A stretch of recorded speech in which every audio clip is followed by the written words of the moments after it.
આપ દ્રશ્યો જોઈ શકો છો, રાહુલ ગાંધીના દ્રશ્યો સામે આવ્યા છે। તેઓ સભા સ્થળ પર પહોંચી ચૂક્યા છે અને રાહુલ ગાંધી દ્રશ્યો આપ જોઈ શકો છો, સીધા જ સામે આવી રહ્યા છે। દેડિયાપાડાથી રાહુલ ગાંધી છે, તેમની સાથે કોંગ્રેસના પ્રદેશ અધ્યક્ષ ભરતસિંહ સોલંકી છે, અશોક ગેહલોત છે, નેતા વિપક્ષ શંકરસિંહ વાઘેલા પણ જોવા મળી રહ્યા છે અને રાહુલ ગાંધી પહોંચી ચૂક્યા છે સભા સ્થળ પર અને અહીંયા તેઓ થોડીક જ વખતમાં સભાને સંબોધન પણ કરશે।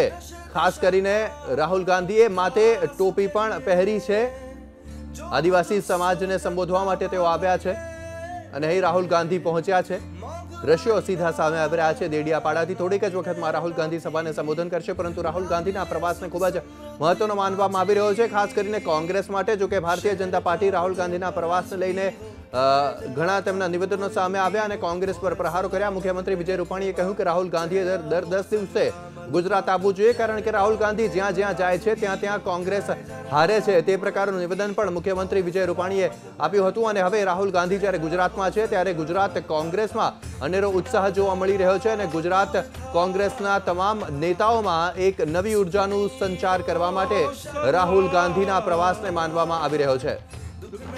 તો સ્ટેજ તૈયાર છે, મંચ તૈયાર છે કે જે મંચ પરથી કોંગ્રેસના ઉપાધ્યક્ષ રાહુલ ગાંધી સભાને સંબોધન કરશે અને તે મંચ ઉપર તમામ દિગ્ગજ મહાનુભાવ કોંગ્રેસના ઉપસ્થિત રહેશે અને તે જ મંચ ઉપરથી તમામ મોટા નેતાઓ પણ સભાને સંબોધન કરશે અને ત્યારબાદ છેલ્લે રાહુલ ગાંધી પણ 30 થી 35 મિનિટનું તેમનું સંબોધન રહેશે। હાલમાં તમામ કોંગ્રેસના સ્થાનિક નેતાઓને તેમજ આગેવાનોને રાહુલ ગાંધી મળી રહ્યા છે અને રાહુલ ગાંધીનું ઉષ્માભેર સ્વાગત ગુજરાતમાં કરવામાં આવી રહ્યું છે। ઘણા સવાલો રાજકીય વર્તુળોમાં ઉઠતા હતા કે પ્રધાનમંત્રી મોદી ગુજરાતની યાત્રાઓ કરી રહ્યા છે, જો કે કોંગ્રેસ હજુ પણ તે બાબતે સક્રિય નથી જોવા મળી રહ્યું અને તેવામાં જ રાહુલ ગાંધીનો આ ગુજરાત પ્રવાસ સામે આવ્યો છે। આજે 1 મે છે, ગુજરાત સ્થાપના દિવસ પણ છે, સાથે જ વિશ્વ શ્રમિક દિવસ પણ છે અને તેને લઈને રાહુલ ગાંધીના પ્રવાસને ખૂબ જ મહત્વનો માનવામાં આવી રહ્યો છે।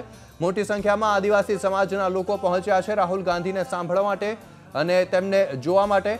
કોંગ્રેસનો દાવો છે કે 1 લાખ લોકો ઉમટ્યા છે આ સભામાં રાહુલ ગાંધીને સાંભળવા માટે અને રાહુલ ગાંધી માટે હાલમાં મંચ તૈયાર છે। તેમની સાથે અશોકસિંહ ગેહલોત પણ જોવા મળી રહ્યા છે કે જેઓ ગુજરાત કોંગ્રેસના નવા પ્રભારી છે। ગુરુદાસ કામતને હટાવ્યા બાદ અશોકસિંહ ગેહલોતને ગુજરાતના કોંગ્રેસના પ્રભારી બનાવવામાં આવ્યા છે અને તેઓ પણ રાહુલ ગાંધીની સાથે આવ્યા છે, મતલબ કે તેઓ પણ સંબોધન કરશે અથવા તો કરી શકે છે તેવું માનવામાં આવી રહ્યું છે। જો કે અશોકસિંહ ગેહલોત દ્વારા તેવું કહેવામાં આવ્યું હતું જ્યારે તેમની નિયુક્તિ થઈ પ્રભારી પદ પર, ત્યારે તેમણે કહ્યું હતું કે ગુજરાત કોંગ્રેસમાં મોટા બદલાવની જરૂરિયાત છે, આવશ્યકતા છે અને તેને જ લઈને અશોકસિંહ ગેહલોતના સંબોધનને પણ ઘણું જ મહત્વપૂર્ણ માનવામાં આવી રહ્યું છે।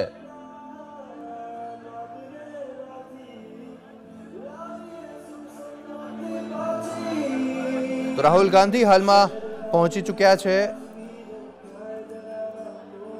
દેડિયાપાડા અને તેઓ થોડીક જ વખતમાં સભાને સંબોધન કરશે અને હાલમાં તે કોંગ્રેસના તમામ નેતાઓ આગેવાનોને મળી રહ્યા છે અને તેમનું અભિવાદન ઝીલી રહ્યા છે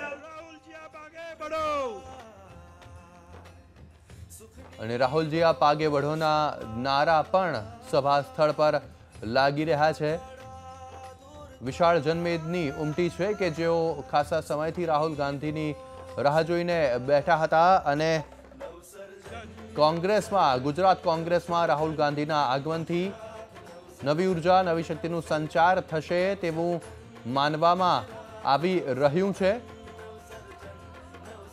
કારણ કે આજે સવારે જ કોંગ્રેસના વિરોધ પક્ષના નેતા શંકરસિંહ વાઘેલા દ્વારા ગુજરાતનો નવો નારો, કોંગ્રેસનો નવો નારો આપવામાં આવ્યો અને તેમણે 108 બેઠકો પર કોંગ્રેસ જીતશે તેવો દાવો કર્યો છે અને તેમનો નારો છે, તેમનું કહેવું છે કે જ્યારે પણ કોઈ ઈજા થઈ હોય તો એમ્બ્યુલન્સને બોલાવવામાં આવે છે અને કોંગ્રેસ એ એમ્બ્યુલન્સ રૂપે ગુજરાતની મદદ કરવા આવશે।